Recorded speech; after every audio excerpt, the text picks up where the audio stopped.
Bonjour, bonjour à tous. Bienvenue. Pour les personnes qui ne me connaissent pas, je suis Amélie Nothomb. Je suis écrivain depuis quelques années.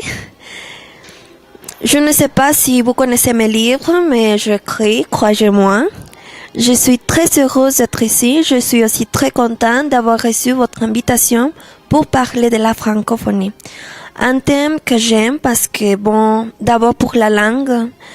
Toutes les langues ont leur aspect intéressant.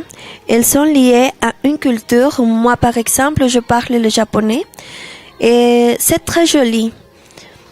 Mais le français, moi j'aime le français, je l'adore.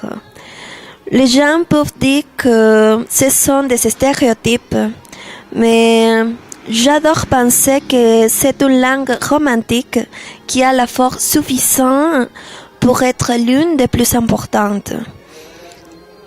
Pour commencer à vous parler de la francophonie, je voudrais vous partager une définition, disons, plus scientifique.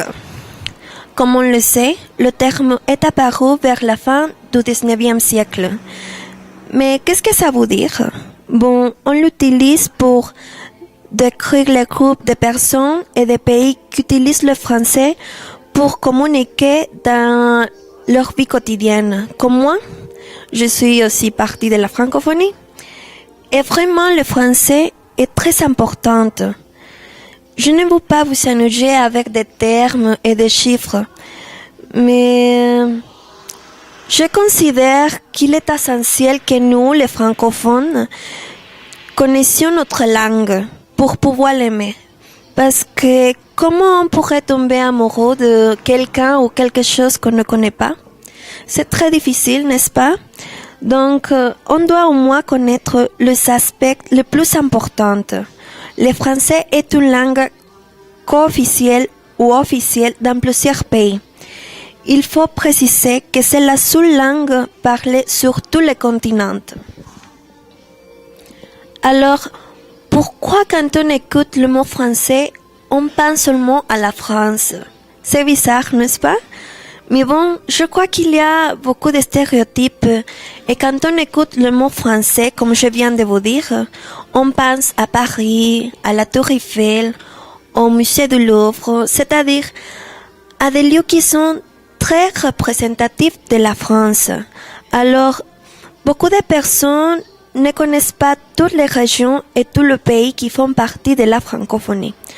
On peut croire que ce n'est pas grave, mais il faut penser que tous les francophones sont comme une seule communauté, comme une famille.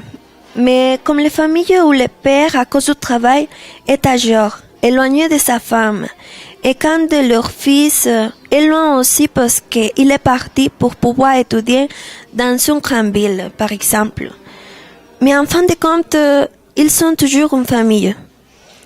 C'est pour ça que j'ai beaucoup aimé le terme littérature monde. Quand je l'ai entendu, j'étais très contente parce que je me suis rendu compte qu'en 2007, 44 écrivains ont signé pour transformer le terme littérature française en littérature monde. C'est une manière d'intégrer les autres parce que tous les écrivains sont capables d'enrichir la littérature française. Je pense qu'il faut supprimer les termes qui créent des différences entre nous. Comme une femme de la politique a commenté, c'est vrai. Tous les francophones ont des cultures différentes, mais la francophonie peut devenir le modèle d'un nouvel équilibre mondial. Et comme on l'a dit aussi, la langue, c'est très important de la défendre et de la promouvoir dans les concerts du monde. Finalement, je voudrais vous partager ma propre définition de la francophonie. Qu'est-ce que c'est pour moi? C'est toi, c'est moi, tes voisins, tes amis, même les personnes qu'on ne connaît pas, mais que si un jour on se trouve, on peut parler de n'importe quoi. Et vous savez pourquoi? Parce que on parle une même langue, le français, notre langue. En ce moment, je me souviens de deux phrases La première de la France, liberté, égalité et fraternité. Et la deuxième de la Belgique, mon pays. L'union fait la force. Je vous remercie de votre attention et n'oubliez pas de lire mes livres. Merci à tous. Au revoir.